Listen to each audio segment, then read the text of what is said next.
No this is impossible, नहीं होना चाहिए था ये। ऑफिस जाते वक्त अद्वैत के सामने एक बच्चा कार के पास न्यूज़पेपर दे रहा था। जैसे उसकी नज़र पड़ी वो विंडो से पेपर पर लपका। रितेश ने तभी सिग्नल ग्रीन होने पर गाड़ी बढ़ा दी थी। पीछे वो बच्चा अखबार के पैसे के लिए कहने के लिए दौड़ा। अद्वैत को ध्यान में आते ही उसने जल्दी से गाड़ी रुकवाई और उस बच्चे को पैसे दिए। वो पैसों से ज़्यादा दिल से अमीर था। उसमें रईसी का रौब था, घमंड नहीं। भाई रितेश फ्रंट मिरर से देख हल्का सा मुस्कुराया और अद्वैत को देखकर बुदबुदाया। बच्चों के लिए कितना नर्म मिजाज होता है सर का। पर अगले ही पल अद्वैत की शक्ल से पता चल रहा था कि अखबार में जरूर ऐसा कुछ था जो अद्वैत को रास नहीं आ रहा था। कुछ ही देर में उसका ऑफिस आ चुका था। वो न्यूज़पेपर मोड़कर रितेश की तरफ करते हुए बोला, इसे मेरे कैबिन में पहुंचाना, और नीचे उतर गया। रितेश ने उसे फोल्ड करते हुए देख लिया था और वह अद्वैत के भावों के पीछे की वजह जान गया था। वो गहरी सांस लेता हुआ गाड़ी पार्क करके अंदर की तरफ बढ़ गया। अद्वैत जैसे आज अद्विका की राह तके ही बैठा हुआ था कि कब वो आए और कब वो उससे बात करे। सर, आपके साइन। नवीन अद्वैत के पास फाइल लेकर आया था। Not now. वो दरवाजे पर राह तके हुए ही नवीन को मना कर देता है कि कुछ देर में उसे अद्विका आती दिखाई देती है। वो उसे अपने केबिन में आने का इशारा कर चुका था। वो जैसे ही ऑफिस में दाखिल हुई वो झटके से उसके करीब पहुंच गया। बस हो गया ना तुम्हारा?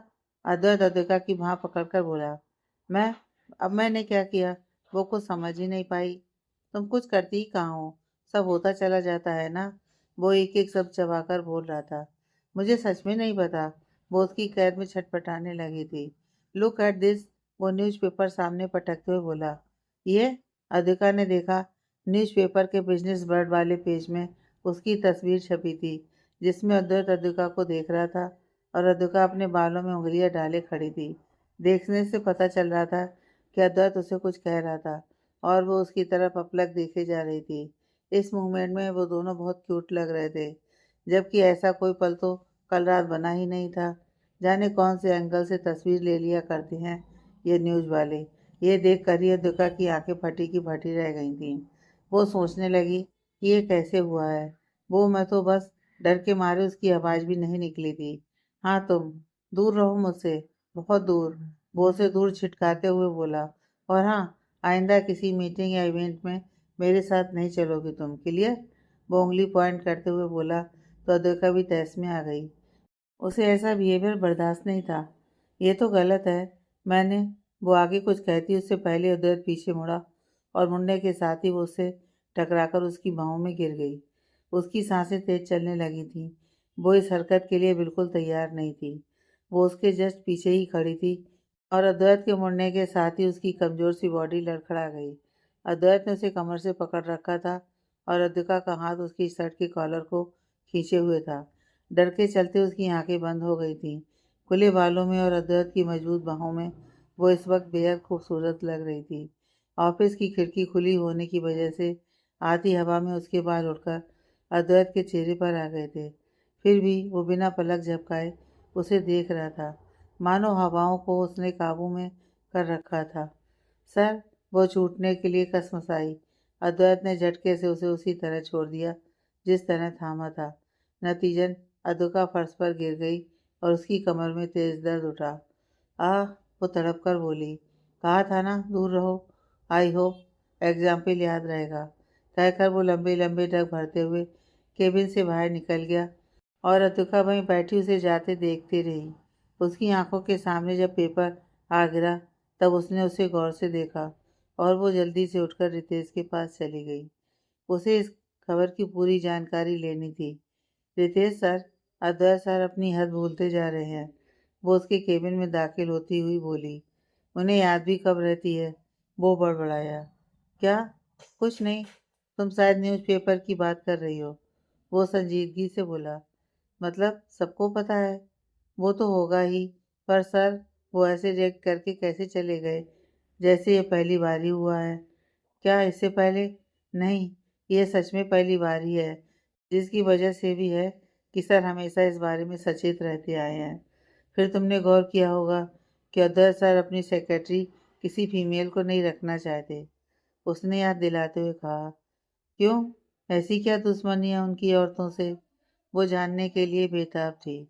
तुम समझ ही नहीं पाओगी और ना ही मुझे बताने की इजाज़त है, उसने सधी हुई आवाज़ में कहा।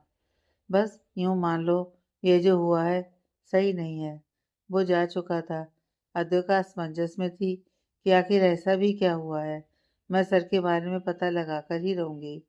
किस बात का इतना गुस्सा, इतनी नफरत लिए घूमते रहते हैं। उसी क्षण खींचने वाले ने जाने कितनी मेहनत से खींची होगी ना ये तस्वीर। अद्विका वो पेपर पर्स में डालकर घर ले आई थी और उसे ध्यान से देखने लगी। सुहाना ने अचानक उसे लपक कर पकड़ा और होठों को गोल करती हुई बोली। अद्विका के गाल शर्म से सुर्ख हो उठे थे। वो खुद ही जान नहीं पाई कि वो मुस्कुरा क्यों रही है। ओह मैडम, समवन इज पल्सिंग, वो गुदगुदी करती हुई बोली। हट जा यार, वो नकली गुस्सा करते हुए बोली। देख, मैं कुछ गलत सही नहीं बता रही, बट जो तू सोच रही है या ये जो भी हुआ है ये ठीक नहीं है। इस बारे में वो गंभीर होकर बोली। क्या? यही, वो पेपर की तरफ इशारा करके बोली। पर मैंने कुछ नहीं। हाँ मुझे पता है, तुझे पता है पर लोगों को नहीं। वो आज तुझे सुर्खियों में लाए हैं और कल पता नहीं अद्वैत का नाम जिससे भी जुड़े वो खतरे में आ सकता है। इनफैक्ट वो खुद किसी खतरे से कम नहीं है। तू डरा मत यार। वहाँ रितेश सर भी यही कह रहे थे और अगर वैसा कुछ भी नहीं है, मैं बस उन्हें घर जाने का पूछने के लिए स्टेज पर चढ़ी थी और तभी मीडिया का काम यही है। देख अद्वैत सख्त है और अब खतरनाक भी साबित हो सकता है। उसके साथ किसी लड़की का नाम आज तक नहीं जुड़ा। I think this is first time. अब अद्विका के मन में भी घबराहट होने लगी थी। वो सच में इतना जानती ही नहीं थी। वो बस अद्वैत के लिए खुद के बढ़ते झुकाव के चलते वो ऐसे बिहेव करने लगी थी और उसी बेध्यानी में वो स्टेज पर जा चढ़ी थी। तभी मीडिया वालों ने तस्वीर ले ली। उसे तो पता ही नहीं था कि बात इतनी बढ़ेगी। तभी अद्वैत भी तो उस पर आज किस तरह गरजा था। क्या वजह थी इनके पीछे की? वो सुहाना के साथ इंटरनेट पर सर्च करने लगी कि कहीं तो कुछ मिले, पर उसकी निजी जिंदगी सबके लिए एक रहस्य ही थी। एक राज थी जिसका पर्दा अद्वैत के सिवा कोई नहीं उठा सकता था। अद्वैत ने भी घर आकर सभी न्यूज़ चैनल में बात करके उन्हें धमका दिया था कि वो जो ये सब कर रहे हैं सही नहीं है। इस खबर को जल्द से जल्द हटा दिया जाए। अद्वैत को पूरा शक था कि इतनी सी बात का इतना बड़ा तमाशा तो नहीं बन सकता और उस नॉर्मल से इवेंट में इतनी बड़ी खबर मीडिया वालों ने उछाली भी तो कैसे? जरूर उसके पीछे कोई और भी है, पर कौन? तभी अद्वैत के जहन में एक शख्स आया। कहीं वो तो नहीं? हाँ, वो क्यों नहीं? मुंबई टाइम्स की एक रिपोर्टर ने अपने बॉस को अद्वैत से बात करते सुन लिया था। उसे डर था कि वो भी इन सब में इन्वॉल्व ना हो जाए।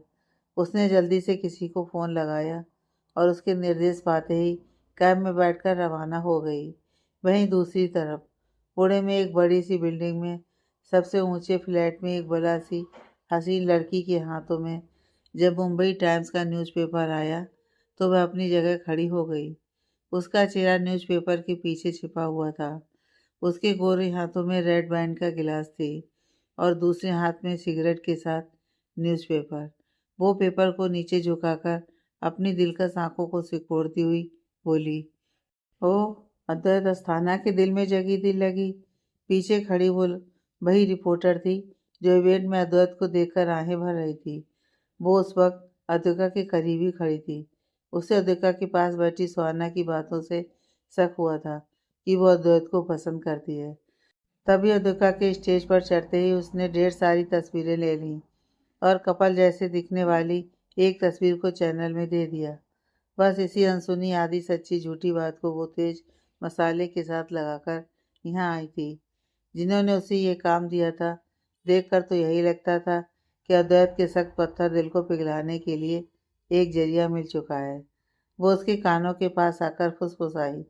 उस औरत ने उसकी बात सुनकर गुस्से में आकर वाइन गिलास को एक घूंट में ख़त्म कर दिया और सिगरेट को अपनी हाई हील्स के नीचे मसलती हुई बोली। अद्वैत और मोहब्बत? इम्पॉसिबल। उसने हाथ में पकड़े न्यूज़पेपर को मोड़कर पास ही पड़े लाइटर से जला डाला, जिसमें अद्वैत की तस्वीर जलकर खाक हो गई और अद्विका की मासूम शक्ल अब भी वैसी थी। वो पीछे खड़ी लड़की को देखकर बोली, इसकी पूरी इन्फॉर्मेशन चाहिए मुझे। वो भी सिर झुकाकर हामी भरती हुई चली गई थी। मिस्टर अद्वैत अस्थाना, अपने आप को पहुंची हुई चीज समझते हो ना? तुम जानते नहीं हो मैं क्या हूँ। तुम्हारे बारे में हर छोटी बड़ी खबर तुम्हारी कबर की मिट्टी से भी खोज निकाल लूँगी। ये जो कर रहे हो ना, बहुत गलत है ये। मुझे कम समझने की भूल दोबारा कर रहे हो तुम। इसकी कीमत भी तुम जल्दी ही चुकाओगे, बहुत बड़ी कीमत। वो तेज आवाज़ में चीखी और वाइन गिलास फर्श पर फेंकती हुई आगे बढ़ गई। उसी रात अद्वैत लेटा सा बिस्तर पर सिर टिकाए था। उसकी खुली आंखें कमरे की छत की तरफ थीं। वो लड़की मुझ पर इतना असर कैसे कर सकती है? क्यों हर बार मैं उसके लिए सोचकर चुप रह जाता हूँ? है कौन वो? मैंने आज तक किसी को अपने करीब नहीं आने दिया, तो वो मेरी जहन के भीतर तक कैसे जा पहुंची? उसे वार्न किया था मैंने, मगर उसके समझने की उम्मीद कम ही दिख रही है। वहीं देर रात अद्वैत के मोबाइल का नोटिफिकेशन चमका। वो खुली आंखें लिए ही लेटा था। उसे आज नींद नहीं आ रही थी। जैसे कुछ तो अजीब सा हुआ था, होने को था। उसने जैसे ही वो मैसेज पढ़ा, वो खुद को रोक ही नहीं पाया। वो उठा और कार की चाबी उठाकर रवाना हो गया।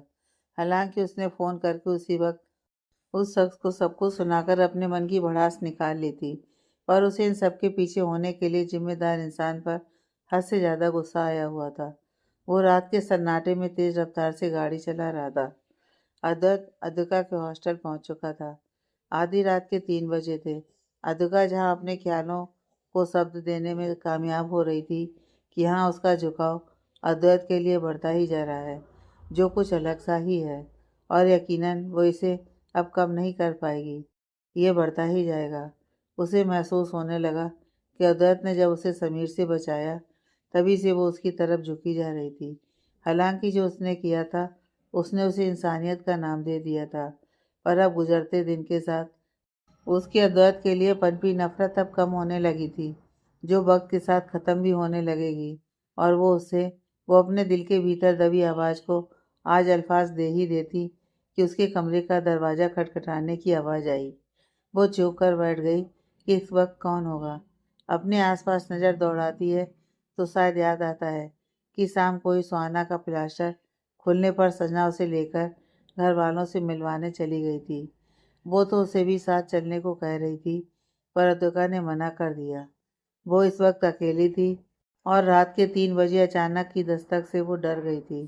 कौन? वो खड़ी होकर बुदबुदाई, पर दरवाजे पर दस्तक तेज हो गई थी। उसने टेबल पर रखा बांस उठाया और सहमते हुए दरवाज़ा खोला। दरवाज़ा कब खुलते ही अचानक बंद हुआ, उसे मालूम नहीं। एक तूफान की तरह कोई शख्स अंदर आया था और उसकी कलाई मोड़कर फौरन दरवाज़ा बंद कर दिया। वो चीख पाती उससे पहले उस शख्स ने उसके मुंह पर हाथ रखकर उसे चुप करवा दिया। उसकी आंखें हैरत से फैलकर बड़ी हो चुकी थीं और सांसें उखड़ने लगी थीं। जब अपने सामने वाले शख्स पर ध्यान गया, तो वह घुटी आवाज़ में फुसफुसाई, आप जस्ट शट अप। ये और कोई नहीं, अद्वैती था, जो ब्लैक कलर की हुडी पहने और कैप लगाए उसके कमरे में ज़बरदस्ती घुसा था। अद्विका को जब सांस लेने में परेशानी हुई, तब उसने उसके हाथ पर बाइट किया। आउच! अद्वैत हाथ हटाकर खड़ा उठा। समझते क्या हैं आप खुद को? एक अकेली लड़की के कमरे में यूं आधी रात को आकर वो बरस पड़ी। बंद करो अपनी यह बकवास। मेरे आने का पता नहीं तुम कौन सा बेहुदा मतलब निकाल रही हो। But for your kind information, miss Khanna, तुम्हें बता दूं कि अब तुमने अपनी लिमिट क्रॉस कर दी है। वो गरजते हुए बोला। आप चाहते क्या हैं मुझसे, और इस तरह बात क्यों करते हैं, जैसे आपकी लाइफ की सबसे बड़ी प्रॉब्लम मुझसे ही है। वो भी उसके बराबर खड़ी थी। रॉन्ग, तुम खुद एक प्रॉब्लम हो। मेरी गलती तो बताइए।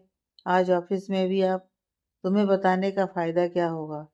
तुम जैसी केयरलेस लड़की को कुछ समझ ही कहाँ आएगा।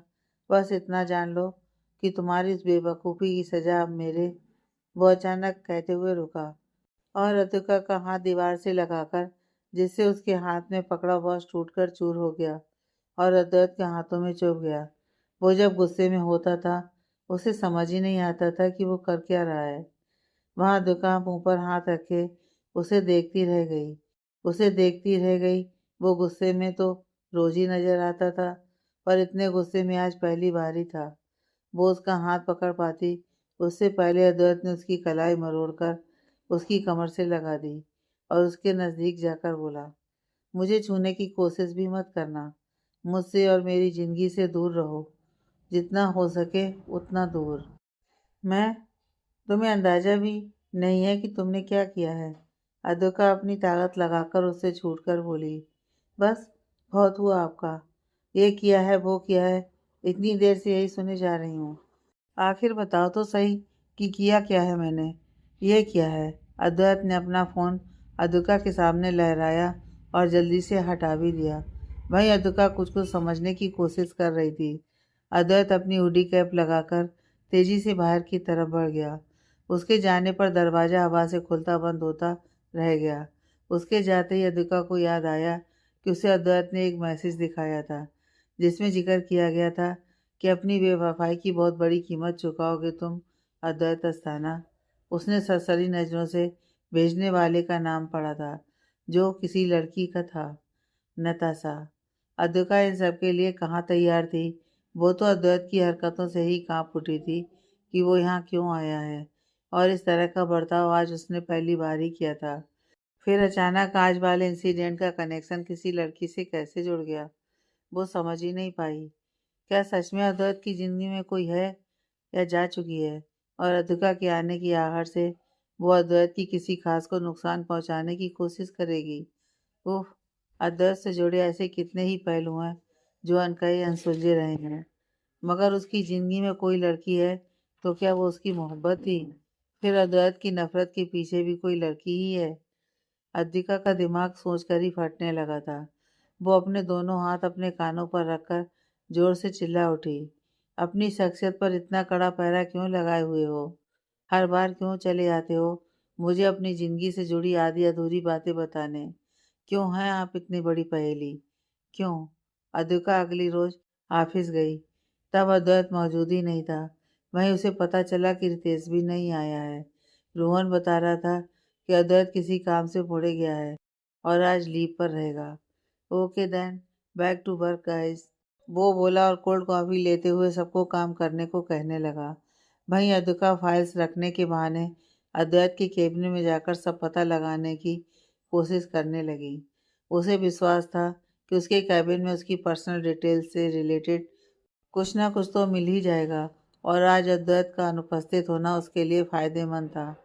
अद्वैत पुणे पहुंच चुका था। उसकी कार बड़ी सी बिल्डिंग में दाखिल होती है। देखकर अनुमान लगाया जा सकता था कि वो किसी का ऑफिस था। तेज ने रफ्तार के साथ गाड़ी रोकी तो अद्वैत दरवाज़ा खोलकर लंबे लंबे डग भरते हुए अंदर दाखिल हो गया। बाहर खड़े सिक्योरिटी गार्ड ने भी उसे जाने से नहीं रोका था। शायद वो उसे जानता था या अद्वैत का इस जगह पर आना जाना था। वो सीधा रिसेप्शन पर जाकर बोला, तुम्हारी मैडम को बुलाओ। सर, आपका अपॉइंटमेंट, उसने जवाबी सवाल किया तो अद्वैत की त्योरियां ही चढ़ गई थी। वो पहले से ही गुस्से में था। अपॉइंटमेंट माई फोर्ट, वो टेबल पर जोर से हाथ मारकर बोला तो सामने बैठा बंदा सहम गया। तभी पीछे से आकर रितेश ने बिगड़ते माहौल को संभालते हुए कहा, ओ भाई साहब प्लीज समझिए, अपनी नताशा मैडम को जाकर कहो कि अद्वैत अस्थाना मिलने आया है। जी सर। वो अद्वैत को देखते हुए चला गया तो अद्वैत फुफकारते हुए गैलरी में ही चक्कर काटने लगा। रितेश, कोई प्लीज कहने की जरूरत नहीं थी तुम्हें। इस औरत से और कोई उम्मीद भी कैसे की जा सकती है? हमेशा अपना झूठा रौब मुझ पर झाड़ने की कोशिश करती है ये। मेरा दिल करता है कि मैं वो अपनी बात पूरी करता इससे पहले ही। ओह, तो अद्वैत अस्थाना के सीने में दिल भी धड़कने लगा है। एक आवाज की दिशा में अद्वैत और रितेश मुड़े। उनके सामने ग्रे शेड का शॉर्ट्स और वाइट कलर का स्लीवलेस टॉप पहने एक खूबसूरत सी औरत खड़ी थी, जो हाई हील्स के दम पर अद्वैत के कद तक पहुंचने में कामयाब हो पा रही थी। उसके चेहरे पर अलग ही रौब दिख रहा था। फिर मेकअप से सने चेहरे की बदौलत वह काफ़ी हसीन दिख रही थी। उसे देखकर ही अद्वैत की गंजी आंखों में अंगारे उतर आए थे। उसके दिमाग की नसें तनने लगी थीं। वो उसे गुस्से से घूर रहा था। अगर रितेश यहाँ ना होता तो वो आज उस पर हाथ ही उठा लेता। यूं वो उसकी तरफ बढ़ने ही वाला था कि उसने उंगली पॉइंट करते हुए कहा, be in your limit mister Asthana. मुझे हदें सिखाओगी तुम, जिसे खुद हद का मतलब भी पता है। अद्वैत दूर खड़ा ही तेज आवाज में बोला, मैंने नहीं, तुमने अपने हाथों अपना ये श्रेय किया है। लोग जिसे business tycoon, rich and famous, Mumbai का हीरो बला बला कहते हैं ना, उन्हें मालूम ही नहीं तुम्हारी कहानी, ना ही तुम्हारी कमजोरी। वो मुंह बिचकाए और आंखें तरेरते हुए अद्वैत की तारीफ कर रही थी। खबरदार। ओह, कमजोरी के नाम पर कैसे अपने आप को काबू में कर लेते हो तुम। खैर रिलैक्स, मुझे मालूम है कि तुम्हारी कमजोर नब्ज क्या है। उसने मोबाइल अद्वैत के सामने किया और अद्वैत तरसती आंखें लिए स्क्रीन पर देखने लगा, जहां उम्मीद के उलट अद्विका की तस्वीर थी, जो शायद उसने सोशल मीडिया से ली थी। ये उसकी तस्वीर देखकर वो चौंक गया था। यही है ना? उसने अपने शक को सही साबित करने के लिए दोबारा पूछा। नताशा, रितेश ने कुछ कहना चाहा। तुमसे बात नहीं कर रही मैं, नौकर कहीं के, वो उसे बिना देखे हुए बोली। नताशा, अद्वैत को बर्दाश्त नहीं हुआ। ओह, अच्छा, तो अपने हर एम्प्लॉय से मोहब्बत है तुम्हें? वो बेशर्मी से बोली और दोबारा फोन सामने कर दिया। मुझे तो लगा सिर्फ इसी। Shut up, just shut up. तुम चुप रहो और दफा हो जाओ यहाँ से। पूरी सोशल मीडिया साइट पर खुद को बैचलर दिखाते हो। ये औरतें सख्त नापसंद है तुम्हें।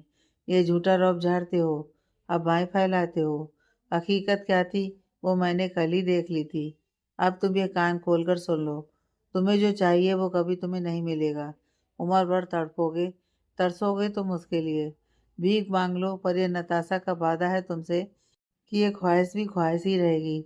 नताशा में अद्वैत के बराबरी का रौब था, पर अद्वैत जैसा अभिमानी इंसान उसके सामने उसकी आखिरी बात पर कुछ कह ही नहीं पाया था। जाने कौन सी कमी की बात कर रही थी वो, जो अद्वैत जैसे संपन्न इंसान की जिंदगी में थी।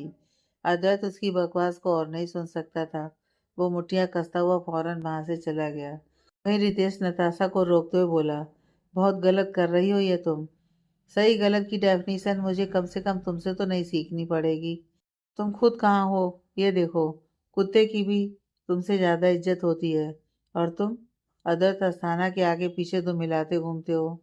वो अपनी कड़वी जुबान से रितेश की बेइज्जती करती हुई निकल गई, और रितेश अद्वैत की खातिर इसे भी सह गया और उसके पीछे चल दिया।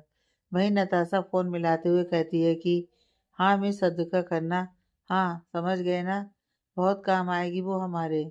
रितेश जैसे ही बाहर आया, उसने ड्राइविंग सीट पर अद्वैत को देखा, जो कि इस वक्त बेहद गुस्से में था। सर, गाड़ी मैं चलाऊंगा, तुम्हें साथ आना है तो बैठ जाओ, नहीं तो कैब बुक करवा देता हूँ। वो चाबी घुमाते हुए बोला, नहीं सर, मैं आ रहा हूँ। रितेश तुरंत गाड़ी की तरफ लपका। बैठने से पहले ही भगवान को जाने कितने ही चढ़ावे बोल दिए थे, क्योंकि ड्राइविंग सीट पर अद्वैत जो बैठा था, और वो भी सामान्य नहीं, गुस्से के उच्च स्तर वाला अद्वैत, जो गुस्से में कार को एयरप्लेन बना देता है। सर, उसके बोलने से पहले अद्वैत की कार हवा से बातें करने लगी थी। देखते ही देखते अद्वैत ने गाड़ी सीधे ऑफिस के सामने रोकी थी और ब्रेक लगाकर बोला, अद्विका खन्ना का आखिरी दिन होना चाहिए आज ऑफिस में, और गाड़ी से निकल गया। पर सर, रितेश सीट बेल्ट के साथ जद्दोजहद कर ही रहा था कि वो उसकी सुने बगैर ही चला गया। यह अच्छा है, करे कोई भरे कोई। ये अदर्श सर को हो क्या जाता है उस औरत से बात करते ही। वो सारा गुस्सा उस बेकसूर अद्विका पर ही क्यों निकालते हैं। पर मैं ऐसा होने नहीं दूंगा। वो ऑफिस में चला गया। वहीं अद्विका राह तक बैठी थी कि अद्वैत कब आए और वो उससे अपनी उलझन सुलझाए, क्योंकि उसे उसके कैबिन में कुछ भी खास नहीं मिला था। आज उसका किसी काम में मन नहीं लग रहा था। उसकी नज़र बार बार अद्वैत के केबिन की तरफ उठती जा रही थी। अद्वैत कुछ देर बाद आया तो था, पर इस तरह पास से निकला जैसे उसे जानता तक न हो। अद्विका को उसका यह रवैया खलने लगा था। वो उससे बात करना चाहती थी तो उसके पीछे गई, और उसी वक्त अद्वैत ने दरवाज़ा उसके मुंह पर बंद कर दिया। वो पीठ किए ही अंदर चला गया। उसे मालूम नहीं था कि पीछे वो खड़ी थी, यह शायद पता था भी। यूं ही पूरा दिन बीत गया था और राधिका शाम तक अद्वैत के बाहर निकलने का इंतजार करने लगी, पर उसने खुद को पूरी तरह बिजी कर रखा था। थक हार कर वो रितेश के कैबिन में चली गई। रितेश सर, अद्वैत सर की जिंदगी में कोई और है क्या? वो बिना लाग लपेट के सीधे पॉइंट पर आकर बोली तो रितेश भौचक्का सा उसे देखता रह गया, जैसे पूछ रहा हो इसे कैसे मालूम। ऐसे क्या देख रहे हो, कोई है क्या? वो इस बार तेज बोली तो वो उठकर दरवाज़ा बंद करके आ गया। ऐसा क्या कहा मैंने? तुम ऐसी हरकतें करती ही क्यों हो जिससे जिससे सर को गुस्सा आए? हाँ, कौन सी नई बात है? वो तो गुस्सा में ना हो तब नया सा लगता है। वो आराम से कुर्सी पर बैठती हुई बोली, आई थिंक अब तुम्हें घर जाना चाहिए। रितेश अचानक दरवाजे की तरफ देखकर फाइल समेटता हुआ बोला, पर मुझे सच जानना है। कैसा सच? अब तक अद्वैत आ चुका था। दोनों पलट कर देखते हैं। वो अपने पेंट की जेब में दोनों हाथ डाले उन्हें ही घूर रहा था, जैसे नजरों से ही कह रहा हो कि मेरे पीठ पीछे ये सभी बातें चलती हैं क्या? उस रितेश की तो बोलती ही बंद हो जाती है, वहीं अद्विका उसे घूरती रहती है। सर वो ये रितेश नहीं चाहता था कि अद्विका के सामने उसके जॉब जाने की बात आए, क्योंकि उसने सोच रखा था कि वह अद्वैत को घर जाकर मना ही लेगा, पर यह तो यहीं आ गया था। चलो मेरे साथ। अद्विका ने जैसे ही जाने को कदम बढ़ाया, अद्वैत ने दरवाजे के सामने हाथ कर दिया और आईब्रो चढ़ाकर बोला, तुम्हें नहीं कहा मैंने? पर sir, don't call me sir. तो क्या बुलाऊं? वो उसके पीछे आ गई। इसे पढ़ लो, समझ आ जाएगा। उसने एक लेटर उसके मुंह पर उछालते हुए कहा और फौरन निकल गया। रितेश कुछ कहने की हालत में नहीं था, क्योंकि अद्वैत का मिजाज कुछ समझ नहीं आ रहा था। वो उसके पीछे चल दिया। पीछे जैसे अद्विका ने पेपर पढ़ा तो उसके होश ही उड़ गए। ये दिस इज़ नॉट फेयर। वो जल्दी से उनके पीछे गई। लिफ्ट तब तक बंद हो चुकी थी। वो दौड़ती हुई सीढ़ियों से उतरने लगी। वो जैसे ही ग्राउंड में गई उसे कोई नजर नहीं आया। उसकी सांस फूलने लगी थी, पर जैसे उसने सिर उठाकर देखा, एक कार जाती हुई दिखी। वो फौरन उसके साथ भागने लगी और उसके ठीक आगे जा खड़ी हुई। रितेश ने हाथों हाथ ब्रेक न लगाए होते तो अद्विका गाड़ी के नीचे होती। अद्वैत उसकी इस बेवकूफ़ी पर और ज़्यादा गुस्से से भर गया था। वो तमतमाया हुआ बाहर निकला और उसकी बिना सुने उसे उठाकर रोड की उस साइड बैठा आया जहाँ कोई नहीं था। यह जोरदार खेल रितेश बड़ी दिलचस्पी से देख रहा था। वो दोनों लगभग अपने झगड़े से उसका मनोरंजन कर दिया करते थे। अद्वैत जैसे ही मुड़ता, अद्विका ने जल्दीबाजी में उसकी टाई खींच ली, जिससे उनके चेहरे काफ़ी नज़दीक आ चुके थे। इतने करीब जिसमें दोनों की नाक आपस में छू रही थी। अद्विका की चढ़ती उतरती सांसें अद्वैत को गुस्सा दिलाने के लिए काफ़ी थीं। फिर उसकी इस हरकत से वो और ज़्यादा तहस में आ गया था। अरे बाप रे! रितेश मुँह फाड़े उन्हें देखता ही रह गया। दोनों में बराबर की टक्कर थी। फिर अद्विका भी अद्वैत से कम कहाँ थी। What the hell are you doing? ये क्या बदतमीजी है? वो अपनी टाई खींचते हुए चिल्लाया। आप समझते क्या हैं खुद को? कहीं के महाराज हैं या प्रधानमंत्री? इतना गरूर किस बात का है? यह कहते हुए उसने टाई को और खींचकर अद्वैत को अपने और करीब कर लिया था। यू खैर, मुझे इन सबसे कोई लेना देना नहीं है। बदतमीजी की बात तो आप मत ही कीजिए। आप बताइए, मुझे हाथ कैसे लगाया आपने? और फिर यहाँ इस तरह से लाकर रख दिया। मैं कोई सामान नहीं हूँ मिस्टर अद्वैत अस्थाना। वो इस बार गुस्से से बोली। तुम्हारा छोटा सा दिमाग हर वक्त घास चरने ही गया हुआ रहता है। हरकतें देखी हैं तुमने अपनी? और क्या कहा तुमने? बदतमीजी? तो ये जो भी अभी तुमने किया, कौन सी शराफत का काम था?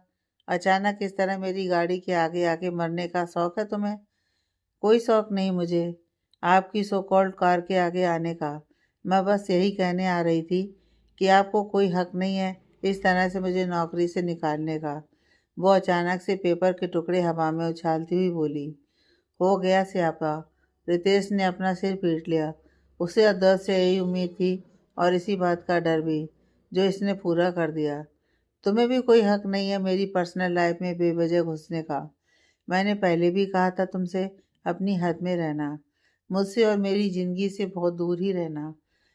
पर तुम जब वो भूल गई तो मैं पीछे नहीं हटने वाला। अपने आप को फिल्मी सितारा समझते हो? जो लोग मरे जा रहे हैं आपके बारे में जानने के लिए, आपकी हैशटैग पर्सनल लाइफ में जानने के लिए। औरों का तो पता नहीं, पर तुम तो मरी जा रही हो। अद्वैत ने बेबाकी से उस पर नज़र गड़ाए ही कहा। अद्वैता की नज़रें इस बार झुकने लगी थीं, क्योंकि वो सच में अद्वैत के बारे में जानना चाहती थी। उसकी पिछली ज़िंदगी और उसमें आने जाने वाले और रहने वाले हर शख्स, हर रिश्ते के बारे में। वो कहते हैं ना, जिस चीज़ के बारे में जितना छुपाया जाता है, इंसान उसके बारे में जानने के लिए उतना ही डेस्परेट होने लगता है। अद्विका के साथ भी ऐसा ही हुआ था। वो अपने आसपास ऑफिस ज्वाइन के वक्त से सब सुने जा रही थी। अद्वैत ये है, वो है, उसका यह राज है, उसमें इस बात को लेकर नफरत है। पर सबके पीछे का पूरा सच तो वो भी कोई नहीं जानते थे। सब अपनी सुनी सुनाई बातें दोहराते थे, जिससे अद्विका के मन में जिज्ञासा भरने लगी थी, जिसको बढ़ावा अद्वैत ने ही दिया था। जब वो कल रात उसके पास सिर्फ यह कहने गया था कि वो उसकी ज़िंदगी से दूर रहे, और वो उस लड़की की वजह से ही कह रहा था, जिसका मैसेज अद्वैत ने अनजाने में ही उसे दिखाया था।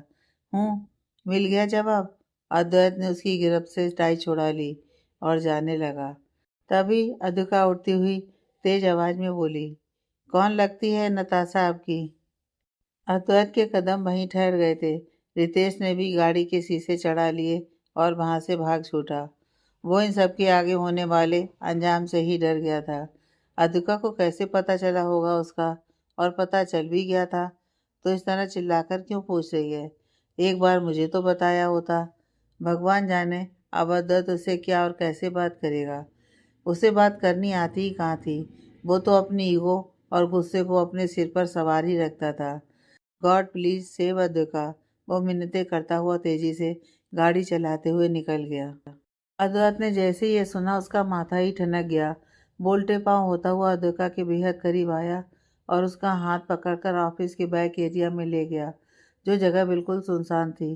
खूब अंधेरे और सन्नाटे में अद्वैत के जूतों की आवाज़ और अद्विका की उसके साथ खींचे चले आने की आहट ही सुनाई दे सकती थी। अद्वैत ने एक दीवार के पास लाकर अद्विका का हाथ झटक दिया, जिससे वो लड़खड़ाती हुई दीवार से जा टकराई। इसी बीच उसकी कोहनी और सिर पर खरोंच आ चुकी थी, पर अद्वैत को इससे कोई फर्क नहीं पड़ रहा था। वो अपने आप को संयत करने की हर कोशिश करता, मगर अद्विका हर बारी उसके पेशेंस को ख़त्म कर ही देती थी। वो इस बार तेज आवाज़ में बोला, मुझसे कुछ भी पूछने का हक नहीं है तुम्हारे पास, क्योंकि तुम कोई नहीं हो मेरी, समझी? और ना ही बनने की कोशिश करो। तुम हर बार भूल कैसे जाती हो कि मैं अद्वैत अस्थाना हूँ, कोई मामूली इंसान नहीं, जो तुम जैसी लड़की को। खैर, मुझे तुमसे कोई बात ही नहीं करनी। और बाहर जो तुमने कहा, उसे अपनी याददाश्त से ही मिटा दो। महाअद्विका भरी आंखें लिए उसे देखती रह गई। अद्वैत के रूखेपन को वो अपने दिल के भीतर से महसूस कर रही थी। क्यों था वो इतना सख्त? क्यों करता है उसके साथ ऐसा सलूक? कोई कुछ नहीं लगता मेरा, ना ही मैं लगता हूँ किसी का। मेरी ज़िंदगी में ऐसे धोखेबाज रिश्तों और इस यूजलेस से प्यार जैसे इमोशंस की कोई जगह नहीं है। I am not finished yet, वो उंगली पॉइंट करते हुए बोला तो अद्विका के आधे शब्द मुंह में ही रह गए। तुम जैसी मिडिल क्लास लड़की को अमीर जातों की निजी जिंदगी और उनके मामले में नहीं, उनके साथ खबरों में मसाले में आने का शौक रहता है। तभी मेरे बारे में सब जानने आई थी ना, मेरे केबिन में। अद्वैत ने अद्विका के चेहरे पर नजर जमाए कहा। वो उससे यूं ही पूछ रहा था क्योंकि सच तो वो पहले से ही जानता था। उसने लौटते ही सीसीटीवी फुटेज चेक कर ली थी। नहीं, मैं अपनी चोरी पकड़ी जाने पर वो बिल्कुल पसीना पसीना हो गई। आई थी कि नहीं, वो जोरदार गरजा तो उसने कांपते हुए गर्दन हिला दी। अब बताओ कितने पैसे चाहिए? नहीं, वो सवाल बाद में। पहले ये बोलो, हो कौन तुम? किसने भेजा है तुम्हें यहाँ? मेरी जासूसी करने के लिए आई हो ना? सर, वो बेयकीनी से उसे देखने लगी। क्या सर? मुझे तो तुम पर वन डे से ही डाउट था। ना जाने क्यों रितेश भी नहीं समझ पाया कि एक सीक्रेट एजेंट ही ये किया करते हैं, वरना मेरे ऑफिस में कोई बंदा इतनी जल्दी हायर नहीं हुआ, ना ही मुझ तक इतना नज़दीक पहुंच पाया। और तुम्हें देखो, महीने भर में क्या गजब की ग्रोथ की है तुमने। ग्रेट, वो तालियां बजाने लगा। बस कीजिए, उसके लिए सब सुनना कहाँ आसान था। ओह, बुरा लगा। मुझे भी लगता है, जब तुम जबरन मेरी ज़िंदगी में घुसने की कोशिश करती हो, मेरी पर्सनल लाइफ के बारे में पता लगाने को ट्राई करती हो, तुम जानती भी नहीं तुम्हारी बेवकूफ़ियों का खामियाजा किन्हें भुगतना पड़ता होगा। अब बोलो कितने पैसे चाहिए? वो अचानक ही अपने कोट की जेब से चेक बुक निकालकर उसके सामने फेंकता हुआ बोला, नौकरी से निकालने का ही तो सदमा लगा है ना तुमने? लो, जितना चाहे रख लो। अद्विका को यह बेइज्जती कतई बर्दाश्त नहीं हुई। वो आंसू पोंछते हुए बोली, बस हाँ, बहुत बोला आपने और बहुत सुना मैंने।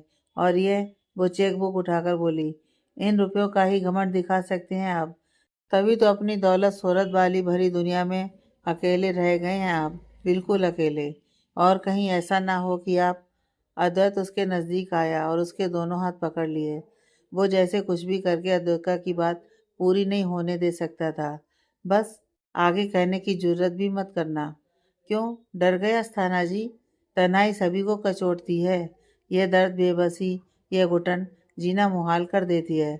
इतना डर लगता है इससे कि सामने वाला चाहे मरने की बदुआ दे दे, बस इस मनहूस अकेलेपन की ना दे। यह कहते हुए अद्विका की आंखें फिर बह चली थीं। एक अलग ही तड़प थी उसकी इस बात में, जैसे वो भी कहीं ना कहीं यही अकेलापन महसूस करती आ रही थी। अद्वैत की पकड़ उसकी कलाइयों पर मजबूत होने लगी थी, मगर फिर भी वो उसे अपलक देखे जा रहा था, जैसे उसकी ही किसी अधूरेपन का कोई अहम हिस्सा अद्विका के भीतर मौजूद था। दिल ने पहली बार अद्विका के लिए उसके नाम की धड़कन धड़कती महसूस की थी। अद्विका भी उसकी कंजी आंखों में खो ही जाती कि उसे अद्वैत की पकड़ से दर्द महसूस होने लगा। उसने ताकत लगाकर उसे खुद से दूर किया और अपनी आंखों के कोर साफ किए। अपनी दौलत अपनी जेब में रखिए सर, या किन्हीं ज़रूरतमंद पर लगाइए। मैं मिडिल क्लास लड़की ज़रूर हूँ, मगर बेगैरत नहीं। एक नेक इंसान की इंसानियत के नाते आपके बारे में पूछ रही थी, जिसका बेहद गलत और घटिया अर्थ निकालकर आपने एक बार फिर अपने अकड़ू और अहंकारी अद्वैत अस्थाना होने का सबूत दे दिया। अब आप क्या? मैं खुद ये नौकरी छोड़ती हूँ। वो तमतमाए चेहरे से उसके रोबीले चेहरे को मात देने में कामयाब रही थी। और हाँ, मेरे महीने भर का पेमेंट भी आप किसी चैरिटी में दे दीजिएगा। क्या पता मेरी मेहनत के और आपके पैसे के जरिए आप मेरे हिस्से की बेशकीमती दुआ नसीब कर पाएँ। जा रही हूँ। उम्मीद करती हूँ दोबारा ना मिलें, और मेरे ना होने से शायद अब आपकी ज़िंदगी में कुछ सुकून आ ही जाए। Good bye. वो हाथ लहराती हुई अद्वैत के सामने से चली गई, और अद्वैत ठगा सा उसे देखता रह गया। वो देखता रह गया लड़कियों के बदलते स्वरूप को। वो देखता ही रह गया खुद के टक्कर के वजूद को। वो देखता ही रह गया अद्विका खन्ना जैसी लड़की को जाते हुए, जो धीमी हवा की तरह उसकी ज़िंदगी में आई थी, पर आंधी की तरह सब कुछ तहस-नहस करती हुई जा रही थी। वो अभी उसे समझ नहीं पा रहा था, क्या था आखिर उसमें ऐसा जो वह पैसों की धौंस दिखाने पर भी अपनी बात पर इस कदर अडिग थी कि पूरी ब्लैंक चेक बुक को ठोकर मारकर जा रही थी। ठोकर तो उसने अद्वैत की बिखरी ज़िंदगी में भी मारी थी, जिसका अंजाम बुरा होने वाला था, क्योंकि उसे मालूम था कि नताशा चुप नहीं बैठने वाली थी। अद्विका, वो तेज आवाज़ में चिल्लाया था, जिससे सुनसान सी जगह का सन्नाटा पूरी तरह से दूर हो गया था, और अद्विका का नाम दोहराया जा रहा था। वहीं अद्विका हॉस्टल न जाकर किसी खुली पहाड़ी पर चली गई। रात के अंधेरे में वो लड़खड़ाती हुई जैसे तैसे वहां पहुंची थी, और सबसे ऊपर पहुंचते ही ढेर हो गई। उसकी आंखों से आंसुओं का सैलाब उमड़ पड़ा था। अद्वैत के तीखे शब्द उसके कानों में पिघले हुए शीशे के जैसे काम कर रहे थे। किसने भेजा है तुम्हें यहाँ? किसके लिए काम कर रही हो? बताओ, कितने पैसे चाहिए? तुम जैसी मिडिल क्लास लड़की को यही चाहिए ना? गजब की गिरोथ की है तुमने। बस, अद्वैत अस्थाना, बस। वो अपने कानों पर हाथ रखकर जोर से चिल्लाई। शुक्र इस बात का था कि रात के अंधेरे की वजह से उसे खुलकर रोने और चिल्लाने का बहाना मिल गया था, और जगह भी। जाने कितना जहर भरा पड़ा है आपकी कड़वी जबान में, और उससे भी ज़्यादा मेरे लिए आपके मन में। कोसती हूँ मैं खुद को अपनी ज़िंदगी के उस दिन के लिए जिस दिन आपसे मेरा सामना हुआ था, और उससे भी ज़्यादा उस दिन को जब मेरे पागल दिल ने आपके लिए धड़कना शुरू किया था। क्यों खींची जाने लगी थी मैं आपके लिए, जबकि मुझे मालूम था कि आप इंसान नहीं, पत्थर हैं। नहीं, चट्टान। दुनिया की वो मजबूत चट्टान जिसे कोई हिला नहीं सकता, फिर तोड़ना तो सपने की बात है। आज आपने सच में अपने आप को सही साबित कर ही दिया कि आप किसी के नहीं। तो मैं क्यों पागल हो चुकी थी? अब बस, मैं मुझे मिलना ही नहीं आपसे, कोई ताल्लुक ही नहीं रखना अब से। आपके और मेरे रास्ते अलग होंगे, हमेशा हमेशा के लिए। वो पक्के इरादे से उठती है और अपने रास्ते पर चल पड़ती है। भाई अद्वैत अपने घर लौट आया था। उसे हॉल में ही रितेश बैठा दिखा। वो कोट और टाई उतार कर फेंकता हुआ ही अंदर आया। रितेश उसकी शक्ल से अंदाजा लगा चुका था, फिर भी खुद को कड़ा किए वहीं बैठा रहा। उसे आज बात करनी थी। सर, रितेश अपनी बात कहने के लिए खड़ा हुआ। अपनी जॉब से प्यार है तो अभी यहाँ से चले जाओ। वो बिना उसे देखे ही आगे बढ़ गया। नहीं, मुझे किसी मैटर पर कोई बात नहीं करनी रितेश। पर I said no means no Ritesh, वो आखिरी लाइन को जोर देकर बोला तो रितेश हार मानकर चला गया। इस वक्त सच में बात करने से बात सिर्फ बिगड़नी ही थी, तो उसने जाने में ही अपना भला समझा। अद्वैत अपने शर्ट की स्लीव्स को मोड़ता हुआ सीधा अपने पर्सनल बार की तरफ बढ़ा और रेड वाइन की बोतल उठाकर सीढ़ियों की तरफ बढ़ गया। आप सभी भी जा सकते हैं, वो चढ़ता हुआ ऑर्डर देकर बोला तो एक एक करके सभी सर्वेंट स्टाफ भी अपनी जान बचाते हुए भाग चुके। अद्वैत जब भी शराब को गिलास में न डालकर सीधा बोतल लेता हुआ अंदर जाता था, तब वे सभी समझ जाते थे कि मामला गंभीर है और अब अद्वैत को पूरी रात अकेले ही छोड़ना मुनासिब रहता, क्योंकि उसे झेलने वाला, बर्दाश्त करने वाला ग्रेट रितेश ही जब चला गया तो उन्हें भी विदा हो ही जाना चाहिए। अद्वैत ने अपने फ्लोर पर आते आते एक साथ सारे घर की लाइट्स ऑफ कर दी थी।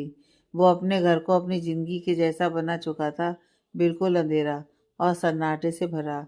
वो एक घूंट में आधी बोतल ख़त्म करके शॉवर लेने चला गया। भीग जाने से उसमें नशा जल्दी आने लगता था। वो जैसे ही शॉवर चालू करता फिसलता हुआ दीवार से टकरा गया और कोहनी पर दर्द का एहसास होने लगा। उसे अचानक अद्विका को धक्का देना और फिर उसका छिल जाना याद आया। एक अलग सा दर्द महसूस हुआ था उसे। वहीं दूसरी तरफ अद्विका अपने जख्म पर मलहम लगाने के बजाय उससे खून का रिसाव होने दे रही थी। वो इस जख्म को ठीक न करके यूं ही रखना चाहती थी। अद्वैत की बेनता नफरत का सिला समझकर, वो लड़की क्यों आई थी वो मेरी वीरान सी जिंदगी में। पहले पहले ऑफिस में वो जब दिखती थी तो एक चिड़सी होती थी मुझे उसकी मौजूदगी से, जैसे क्यों है वो मेरे सामने। अब जब उसे इतना कुछ सुना आया और इतनी तकलीफ दे आया, तो क्यों मेरा पत्थर दिल उसके लिए मुझसे ही रूठा पड़ा है। अब बस बहुत हुआ। मैंने अपने दिल की कभी सुनी है जो अब सुनूंगा? कोई नहीं है वो मेरी, ना ही कभी हो सकती है। आज जो भी ठीक किया मैंने, सही किया। जो वक्त पर ही उसे उसकी औकात दिखाया, क्योंकि उसकी कमजोरी मुझे मालूम थी। सही कहा था उसने, मिडिल क्लास लोगों के पास पैसे भले ही कम हो, मगर स्वाभिमान में वो अमीरों से ज़्यादा रईस होते हैं। तभी मैंने उसके स्वाभिमान पर चोट की, ताकि निकल जाए वो मेरी ज़िंदगी में दाखिल होने से पहले ही। दूर रहे मुझसे। वो बाल झटकता हुआ बाथरोब पहनकर बाहर निकल आया और दोबारा शराब पीने लगा। साथ ही ड्रॉर से सिगरेट का पैकेट निकालकर पास ही पड़े काउच में धंस गया। उसकी आंखें दोगुने नशे, शराब और सिगरेट की शिकार हो चुकी थीं, जिसमें नींद भी अपना असर शुरू करने वाली थी। पर वो खुद पर काबू कर सकता था। वो लड़खड़ाता हुआ उठा और अपने कमरे से निकलता हुआ ऊपर के फ्लोर पर जाने के लिए मुड़ा। वो खुद को चाहे जितना भी रोक लेता, मगर नशे में उसके कदम उस तरफ रुख कर ही लेते जहाँ जाना उसने खुद के लिए बर्जिश सा कर रखा था। उसने स्मार्ट लॉक से दरवाज़ा खोला और उस खुफिया कमरे के अंदर दाखिल हो गया। उस दिन के बाद से अद्विका ने सच में अपने रास्ते बदल लिए थे। उसके दिल में अद्वैत के लिए जो भी पल भर का झुकाव या लगाव जगा था, वो उसने उसी दिन ख़त्म कर दिया, जब उसने उस पर जासूसी करने का इल्ज़ाम लगाकर उसे बेइज्जत किया था। मगर दिल के किसी कोने में ऐसी कोई छुपी हुई फीलिंग अभी रह गई थी, जिसकी वजह से वो अद्वैत के खिलाफ कोई एक्शन नहीं लेना चाहती थी। तभी तो सजना सुहाना ने उसे लाख समझाया था कि ज़िंदगी ऐसे नहीं चलती कि हर चीज़ को फिर वो चाहे कितनी भी गलत क्यों ना हो, नज़रअंदाज कर आगे बढ़ते रहो। कहीं किसी जगह पर हमारा बोलना ज़रूरी भी होता है। फिर यहाँ तो बात उसके कैरियर की थी, उसके मेहनत के पैसों की थी, जो उसने अद्वैत के ऑफिस में काम करके कमाए थे। वो उसके हक के थे। ऐसे कैसे छोड़ आई तू? रुक, हम लीगल एक्शन लेते हैं उसके अगेंस्ट। संजना को गुस्सा आ गया था। ओ बहन, लीगल एक्शन कोई हलवा है क्या? भूल गई? अद्वैत अस्थाना है वो। पुलिस और वकील जेब में रहते हैं उसके। हम ऐसे ही कुछ नहीं कर सकते उसके खिलाफ। सुहाना ने अद्वैत की पावर याद दिलाते हुए कहा। तुम दोनों बस भी करो यार, मुझे कुछ करना भी नहीं है। तुम्हारी जानकारी के लिए बता दूं कि उसकी ब्लैंक चेकबुक को ठोकर मारकर आई हूं मैं। अद्विका उसकी बातों से खींच गई थी। उसने सारी बातें उन दोनों को बताईं तो दोनों भौचक्की से खड़ी अद्विका को देखती रह गईं। वाट? अद्विका की बात सुनकर दोनों दंग रह गईं।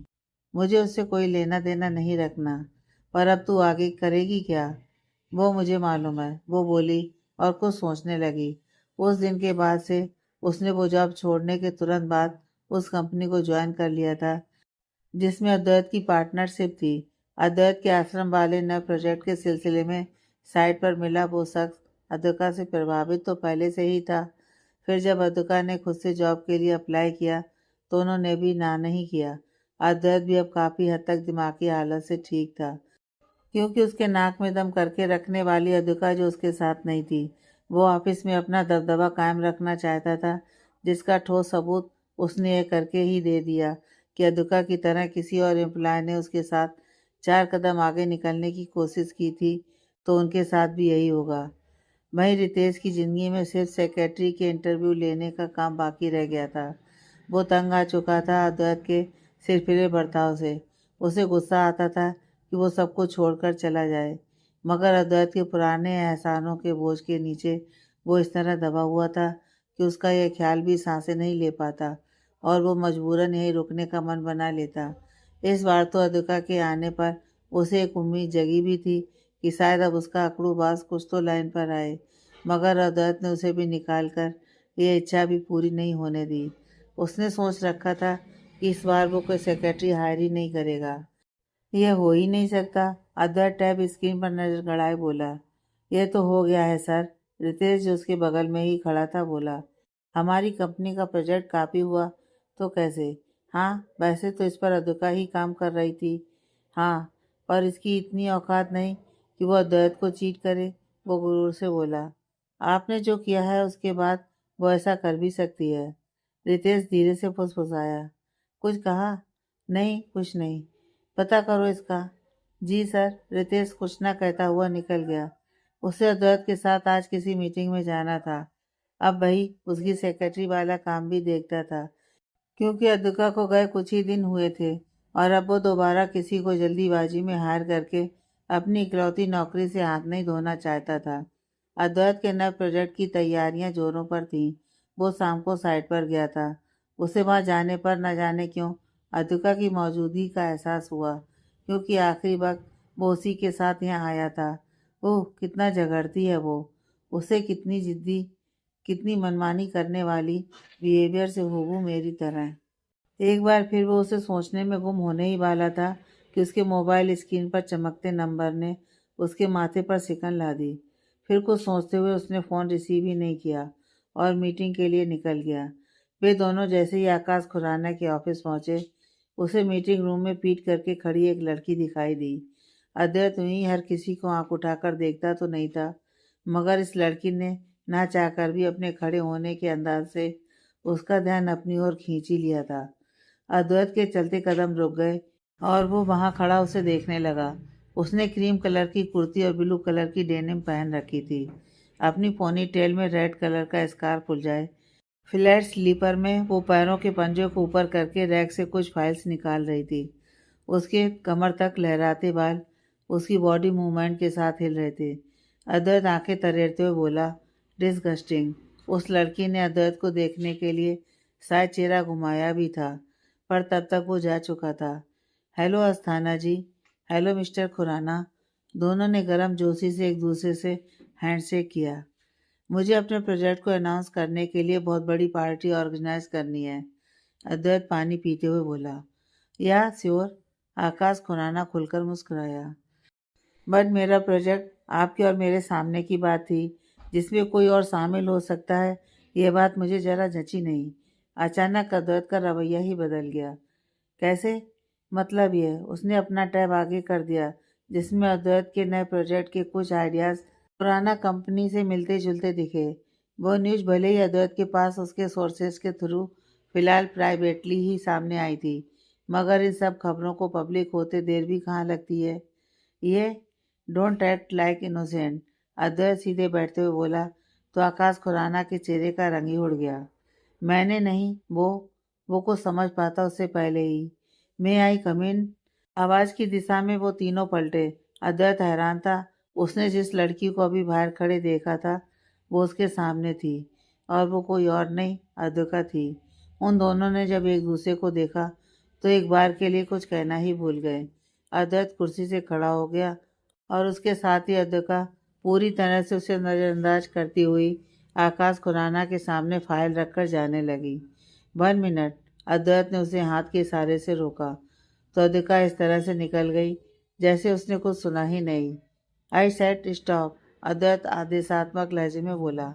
आप मेरे बॉस नहीं, कहकर वो जैसे ही जाने लगी, अद्वैत को अपनी बेइज्जती महसूस होती नजर आई।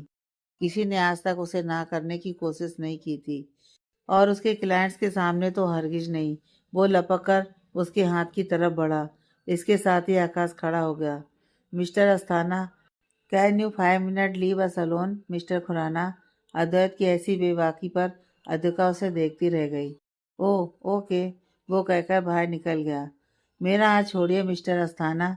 वो उसके बदले व्यक्तित्व को देखता रह गया। हफ्ता भर हुआ नहीं ऑफिस छोड़े हुए और तेवर तो अब आप मेरे बॉस नहीं हैं, पर तुम डेफिनेटली मिडिल क्लास लड़की हो। आप यह तुमने साबित कर दिया है। भले ही ब्लैंक चेक बुक ठुकराई तुमने, पर यह अद्वैत ने अब तक की सारी बातें सिलसिलेवार तरीके से बताई तो अद्विका को समझ आया कि वो उसे किस बात के लिए सुना रहा है। ओह, आपके ध्यान में रहे इसलिए बता दूं कि वो आइडिया मेरा था। मेरे चले जाने के बाद भी आप उसी पर काम करते, ये कहाँ की बात है। तो मैंने यहाँ वो आइडिया शेयर कर दिया। वैसे भी आकाश सर आपके पार्टनर हैं, है ना। वो बेफिक्री से बोली। तुम्हें समझ तो है क्या बिजनेस की, तुम्हें लोगों की, इनफैक्ट काम करने वाली जगह की कुछ भी पता है क्या। जिस समीर को पीछे छोड़ आई हो ना तुम, कारनामे में उसका बाप मिला है तुम्हें यहाँ। अद्वैत ने इस बात पर जोर देते हुए कहा। अद्विका अद्वैत की नज़रों का पीछा करती हुई बाहर देखने लगी, जहाँ आकाश खड़ा हुआ उन दोनों को ही देख रहा था, पर वो कुछ समझ नहीं पाई। मतलब आकाश खुराना भले ही मेरा पार्टनर है, पर हूँ, आपको तो पूरी दुनिया में खराबी नज़र आती है। मेरा मशवरा है कि आप अपने घर में शीशा लगवाएं। काश कभी खुद के अंदर भी झांक कर देख लिया होता तो कसम से सारे भ्रम दूर हो चुके होते। खैर जाइए आप यहाँ से, ये मेरे काम करने की नई जगह है। यहाँ तमाशा, रियली तमाशा। अद्वैत इस बार पर अद्विका की बाँह कसकर पकड़ते हुए बोला। मैं तमाशा बना रहा हूँ, और जो तुम कर रही हो उसके बारे में क्या ख्याल है तुम। अद्वैत का फ़ोन लगातार बजे जा रहा था। अद्वैत ने जैसे ही दोबारा वही नंबर देखा तो उसने अद्विका को छोड़कर फ़ोन रिसीव किया। हेलो, यस, या आई नो, टुमारो 25th, या आई एम डेफिनेटली कम, वो कहता हुआ बिना अद्विका की तरफ देखे ही बाहर निकल गया। यह सुनकर ही अद्विका के कान खड़े हो गए। उसे याद आया कि जब वो ज्वाइनिंग के वक्त अद्वैत के ऑफिस गई थी, तभी इसी तारीख को लेकर बातें हो रही थी। 1 महीना किस तरह बीत गया उसे पता ही नहीं चला, और अब कल भी वही है। ऑफिस में भी सब ऐसी किसी जगह की बात कर रहे थे जहाँ जाने के बाद वो काफ़ी वक्त तक परेशान सा रहता, पर इसके बारे में जानता कोई नहीं था।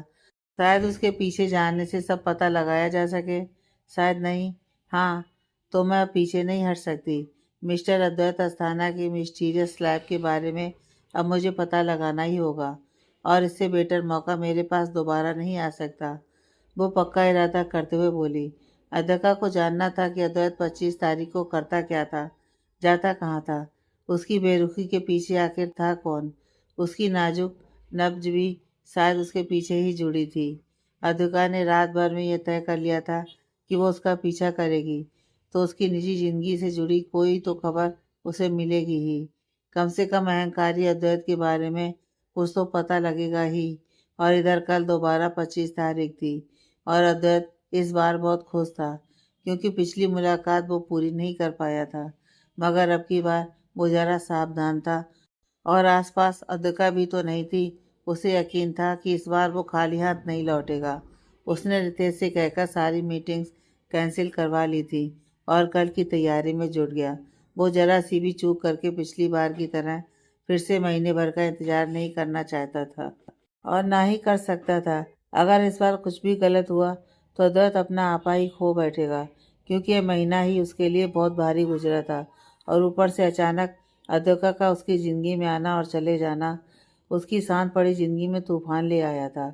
ऐसे में उसे सुकून के पल चाहिए थे, जो यकीनन उसे कल ही मिलने वाले थे। वो बेफिक्र होकर नींद के आगोश में चला गया।